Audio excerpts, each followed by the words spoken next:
दोस्तों संजय दत्त जो कि बॉलीवुड मूवीज का एक जाना माना नाम है और जिनको बॉलीवुड में खलनायक के नाम से भी जाना जाता है। क्या आप लोग जानते हैं कि संजय दत्त आईएसआई का एजेंट है? जी हाँ, ये अल्फाज मेरे नहीं बल्कि इंडियन मीडिया के हैं। दोस्तों ये बात 12 मार्च 1993 की है, जब मुंबई में होने वाले 12 धमाकों में संजय दत्त का हाथ माना जाता था। संजय दत्त जिनकी माँ का नाम नरगस और उनके वालिद का नाम सुनील दत्त था, दोनों ही इंडिया के बहुत बड़े और जाने माने एक्टर थे। संजय दत्त की वालिदा मुसलमान थी, जबकि उनके वालिद हिंदू मजहब से ताल्लुक रखते थे। वो ज्यादा देर तक शूटिंग में बिजी रहते थे, इसलिए वो संजय दत्त को इतना टाइम नहीं दे पाते थे। उनकी वालिदा जो कि एक बहुत बड़ी एक्ट्रेस थी, शादी के बाद उन्होंने एक्टिंग छोड़ दी थी। संजय दत्त के वालिद क्योंकि एक एक्टर थे, इसलिए उनके पास बड़े बड़े लोग मिलने आया करते थे, जिनके सिगरेट चुरा कर संजय दत्त पिया करते थे। और उस वक्त उनकी उम्र सिर्फ 6 साल थी। ये सब देखकर उनके घर वालों ने उनको बोर्डिंग स्कूल में भेज दिया ताकि उनकी ये खराब आदतें ठीक हो जाएं। बोर्डिंग स्कूल में जाकर संजय दत्त मजीद बिगड़ते गए, मगर खुशकिस्मती से वो हर क्लास में पास भी होते गए। जिसके बाद उनका कॉलेज का दौर शुरू हुआ, जिसमें उन्होंने हर तरह की ड्रग्स का इस्तेमाल करना शुरू कर दिया था। संजय दत्त ने खुद इस बात का एतराफ किया था कि उनका पसंदीदा नशा हीरोइन है। उनकी वालिदा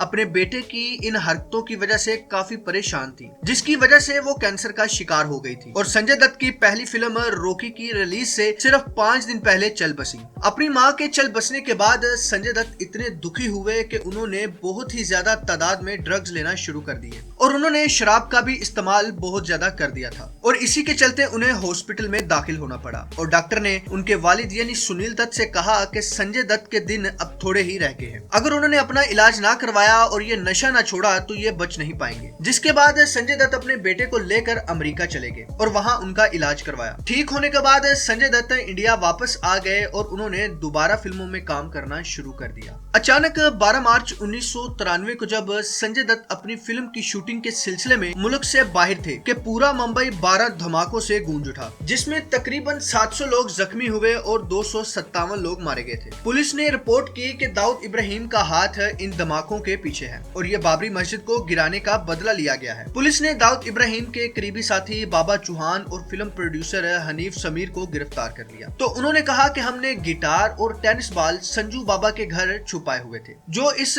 धमाके में चलाए गए। पूछने पर बताया गया कि टेनिस बॉल को ग्रेनेड बम और गिटार को AK-56 राइफल कहते हैं। जब उनसे संजू बाबा के बारे में पूछा गया कि वो कौन है, तो उन्होंने बताया कि संजू बाबा संजय दत्त का नाम है। ये खबर मीडिया पर आते ही तूफान मच गया। संजय दत्त उन दिनों मॉरिशस में अपनी फिल्म आतिश की शूटिंग कर रहे थे। उनको फौरन भारत बुला लिया गया और एयरपोर्ट से ही 100 से ज्यादा पुलिस वालों ने संजय दत्त को कॉलर से घसीट कर गिरफ्तार कर लिया। सीबीआई ने तफ्तीश शुरू कर दी। संजय दत्त को जब सबूत दिखाए गए तो उन्होंने एतराफ कर लिया और कहने लगे कि मेरे जिस्म में भी मुसलमानों का खून है और बाबरी मस्जिद वाला हादसा मुझसे बर्दाश्त नहीं हुआ। संजय दत्त के वालिद उन दिनों लोकसभा में MP थे और उनका तल्लक कांग्रेस पार्टी से था। इस खबर ने हर तरफ तूफान खड़ा कर दिया और उसके बाद संजय दत्त को 8 फीट के सेल में 1.5 साल तक रखा गया, जहां सिर्फ एक बल्ब हुआ करता था। ये वो सेल था जहां दुनिया के खतरनाक तरीन दहशतगर्दों को रखा जाता था। सुनील दत्त की कोई मदद नहीं कर रहा था, इसलिए उन्होंने अपने पॉलिटिकल ऑपोजिशन बाल ठाकरे के पैरों में गिरकर फरियाद की कि मेरे बेटे को बचा लो। सुनील दत्त बाल ठाकरे के आदमी को कई साल इलेक्शन में हराते आ रहे थे। तब ये तय हुआ कि सुनील दत्त आज के बाद शिवसेना के खिलाफ इलेक्शन नहीं लड़ेगा। बाल ठाकरे ने जजों पर दबाव डालकर संजय दत्त को जेल से रिहा करवाया। उसके बाद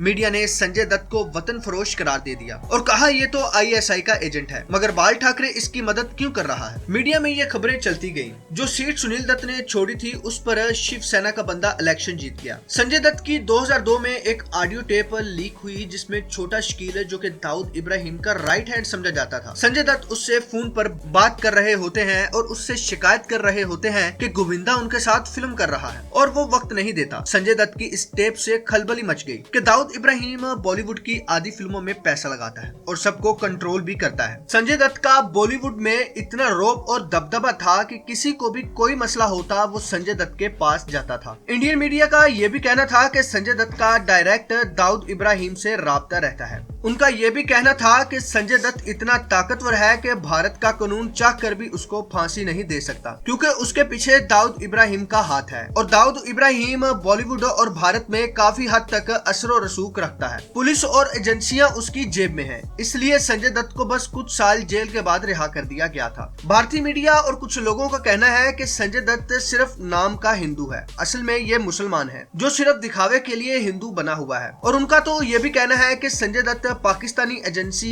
ISI का एजेंट है। खैर, इस बात में किस हद तक सच्चाई है ये तो अल्लाह ही बेहतर जानता है। दोस्तों, उम्मीद करता हूँ आज की ये वीडियो आप लोगों को अच्छी लगी होगी। वीडियो अच्छी लगने की सूरत में वीडियो को लाइक और शेयर करना मत भूलिएगा। तो मिलते हैं आप लोगों से नेक्स्ट वीडियो में, तब तक के लिए अल्लाह हाफिज।